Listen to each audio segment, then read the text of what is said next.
जय हिंद छात्रों। आज हम लोग अंकित प्रश्न सॉल्व करने वाले हैं आपके क्लास नाइन्थ में गति वाले चैप्टर के। देखिए हमने आपको पिछला जो चैप्टर है गति, वह हमने आपको पूरी तरीके से समझा दिया है लगभग लगभग। और उसमें हमने आपको तीन अभी पिछली वीडियो में सूत्र निर्मित कराए थे गति के तीनों समीकरणों के। और जो कुछ आपके इस लेसन में इंपोर्टेंट फॉर्मूलाज निकले हमने इकट्ठे यहाँ पर जो है लिख दिए, जिससे कि आपको कोई भी प्रॉब्लम ना हो। ठीक है, तो देखिए आप ये फॉर्मूलाज अपनी कॉपी में नोट कर लीजिएगा एक साथ। पहला है आपका चाल बराबर दूरी बटे समय, दूसरा है बेग बराबर विस्थापन बटे समय, और तीसरा है आपका त्वरण बराबर अंतिम वेग माइनस प्रारंभिक वेग बटे समय अंतराल। इसे हम लोग वेग परिवर्तन भी कहते हैं। ठीक है, अब देखिएगा गति के समीकरण क्या थे। v बराबर यू प्लस ए टी, ये पहला समीकरण है। दूसरा है आपका s बराबर U T plus half A T square. तीसरा है आपका वी स्क्वायर बराबर you square plus two A S.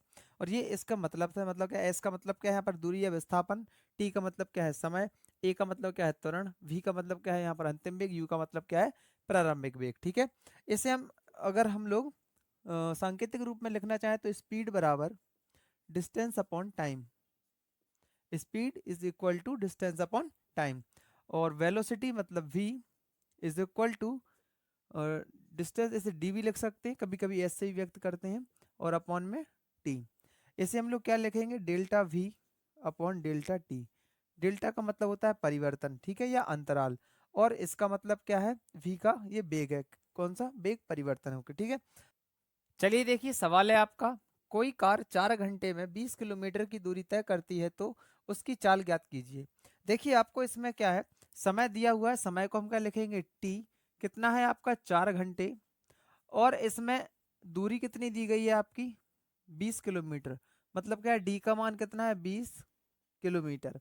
अब ध्यान से देखिएगा हमारा सूत्र क्या होता है, चाल बराबर दूरी बटे समय, मतलब एस बराबर डी अपॉन टी।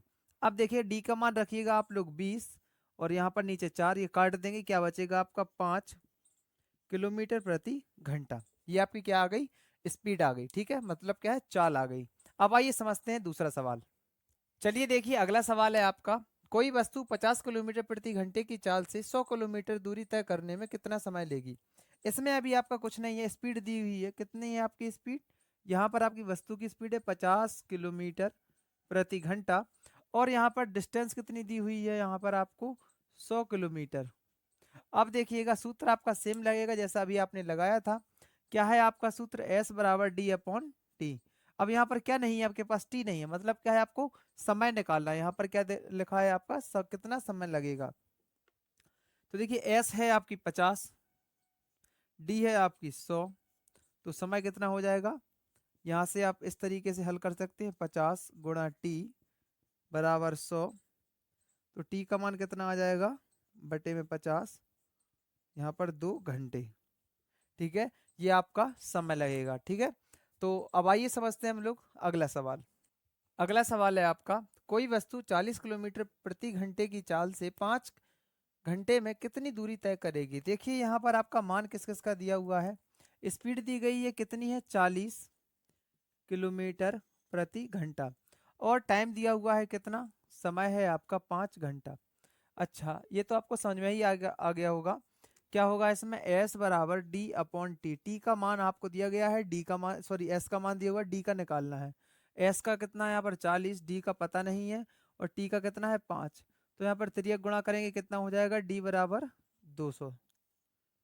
अच्छा ये बताओ किलोमीटर में होगा कि मीटर में, ये होगा आपका किलोमीटर में, क्योंकि ये दोनों राशियाँ कैसी हैं, बड़ी राशियाँ हैं, किलोमीटर में आपकी दी गई हैं। ठीक है, अब आइए नेक्स्ट सवाल समझते हैं। तो आइए आज हम लोग इस वीडियो का आखिरी पैटर्न समझते हैं क्या है। देखिए पहले सवाल में आपको ए और बी दिए गए हैं, दूसरे में आपको ए और बी दिए गए हैं, लेकिन पहले वाले में आपको मीटर प्रति सेकंड में बदलना है, किसको 18 किलोमीटर प्रति घंटे को। अब देखिए कैसे सॉल्व करेंगे, थोड़ा सा बेसिक समझ लीजिएगा। अगर आप किलोमीटर प्रति घंटे से मीटर प्रति सेकंड में जाएंगे तो क्या होगा, पहले ये समझ लीजिए। शायद अभी तक आपने पढ़ा रखा होगा, लेकिन आपको बेसिक ना पता हो तो ये पूरा समझ लीजिएगा। किलोमीटर को आप मीटर में चेंज करिए, कितना लिख सकते हैं 1000, यही तो होगा, किलोमीटर से मीटर बनाएंगे।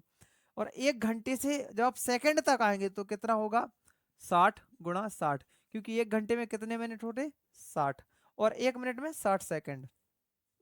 अच्छा इसे आप जब सॉल्व कीजिएगा तो कितना हो जाएगा, तो यहाँ पर आप 2 से काटेंगे, 2 पंचे 10, द्वितीय 6, यहाँ पर हो जाएगा आपका 5/6 18।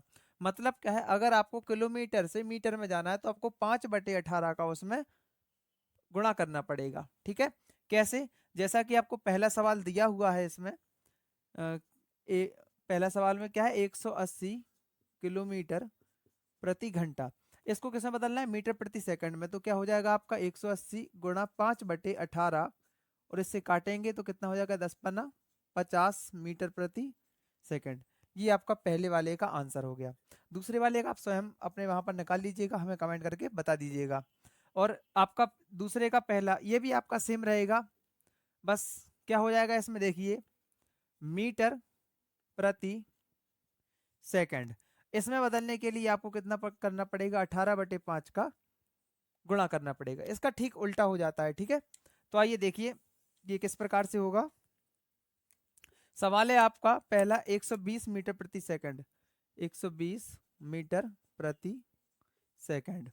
अब देखिएगा इसमें क्या होगा आपका 18/5 का, किसका, 18/5। हमने क्या बताया आपको, इसमें उल्टा गुना करना पड़ेगा। 5 का भाग दीजिए 24 बार, और 24 इंटू 18, और इसमें जितना भी आपका आंसर आ जाएगा वो आपका हो जाएगा किलोमीटर प्रति घंटे के लिए। ठीक है, दूसरा वाला आप हमें कमेंट करके बता दीजिएगा, और इस वाले का। ठीक है, और नेक्स्ट वीडियो हम लोग समझेंगे बेग के बारे में, और बेग के सवाल के बारे में। बेग के बारे में तो वैसे आपको हम पढ़ा चुके हैं थोड़ा सा, और उसमें हम आपको समझा देंगे, और उसी के जो है हम आपको जो है आंकिक प्रश्न उसमें करवा देंगे। ठीक है, तब तक के लिए जय हिंद जय भारत।